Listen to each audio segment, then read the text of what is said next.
5 बच्चियों का रेप भूत भगाने के नाम पर। डर और लालच इंसान से क्या करवा सकता है, उसकी सच्चाई इस घटना से समझिए। ये तो भारत में अलग अलग टाइप के बाबा हैं। कुछ सिर्फ भिक्षा मांगते हैं, कुछ पूजा पाठ और कथा करते हैं, तो कुछ टीवी और सोशल मीडिया पर मोटिवेशन देते हैं, मार्गदर्शन करते हैं। मगर कुछ ढोंगी बाबाओं ने कई मासूम लोगों की जिंदगियां तबाह की हैं, उन्हें जीवन भर पछताने के लिए मजबूर कर दिया है।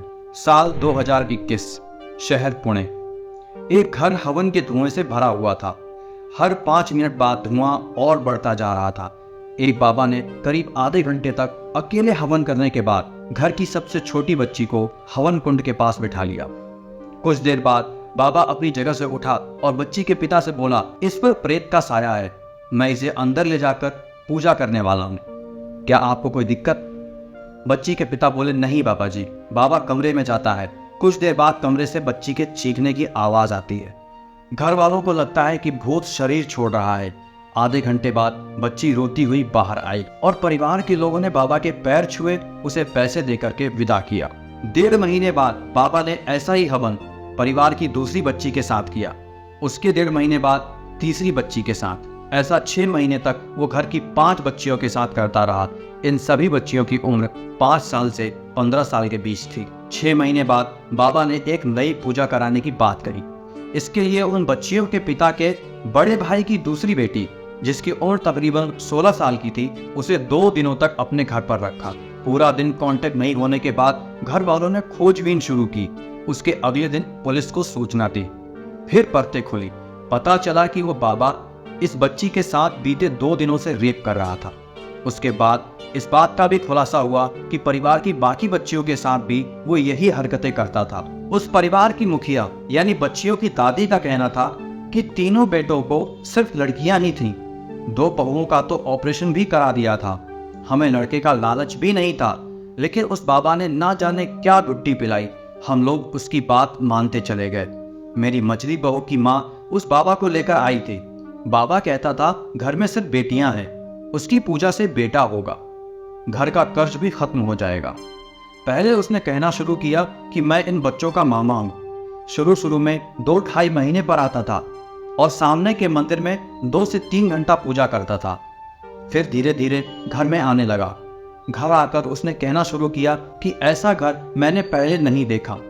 छोटे बेटे को किनारे ले जाकर अलग से बातें करता था। उससे कहता था कि तुम्हारे घर के नीचे सोना और पैसा गड़ा है, पूजा करवा लो, वरना परिवार में कोई ना कोई मरता रहेगा। मेरा बेटा उसकी चाल में फंस गया।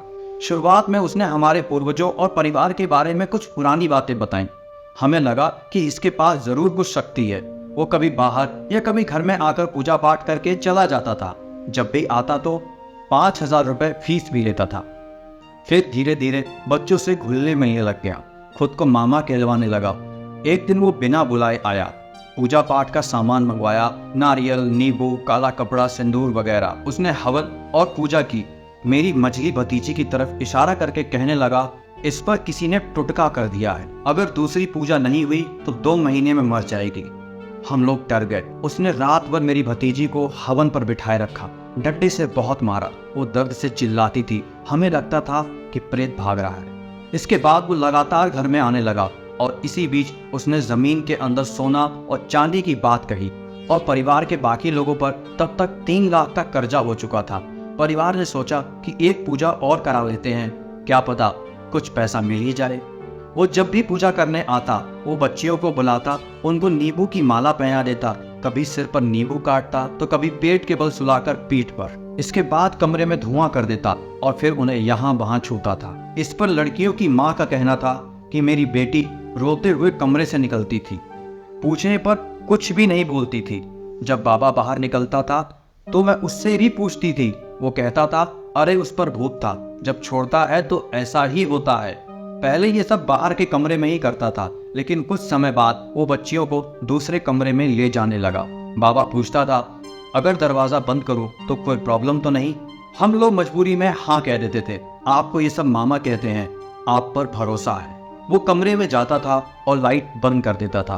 हम लोग चुपचाप बैठकर बच्चियों की चीखें सुनते थे। उसके साथ कमरे में जाने के बाद किसी को कुछ याद नहीं रहता कि वो बंद कमरे में क्या करता है। उसने एक बार मेरी देवरानी को भी कमरे में बंद किया। मेरी देवरानी ने बताया कि उसे कुछ याद नहीं कि वो पूरी रात ऐसी ही बैठी रही। बच्चियों की माँ का कहना है कि बाबा बड़ी बेटी से बहुत चिढ़ता था।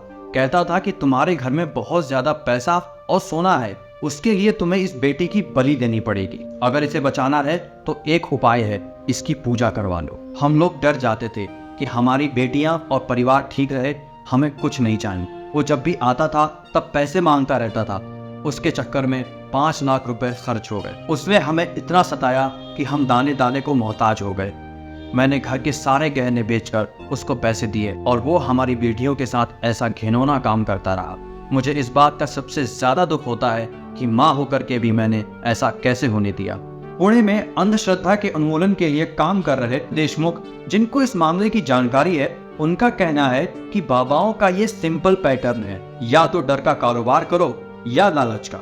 यहाँ बाबा ने पहले लालच दिखाया और फिर डर बैठाना शुरू किया। उसने देखा कि घर में सिर्फ लड़कियां हैं तो इन्हें लड़के का लालच दिया जा सकता है।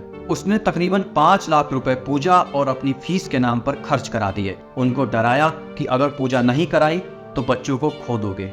जब परिवार कर्ज में डूब गया तो लालच दिया कि जमीन के नीचे पैसा है, वो पूजा करने के बाद बाहर निकल आएगा।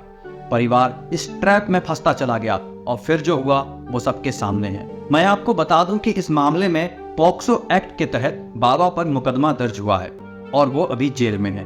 मगर ना जाने कितने और मासूम परिवार किसी डर या लालच में ऐसे बाबाओं के जाल में अब भी फंसे हुए हैं। उम्मीद करते हैं कि ऐसी घटनाओं से सबक लेकर लोग अंधविश्वास और ढोंगी बाबाओं के बताए पूजा पाठ से दूर रहेंगे।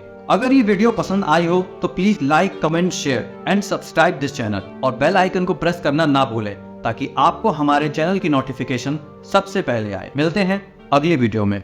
अपना ख्याल रखें।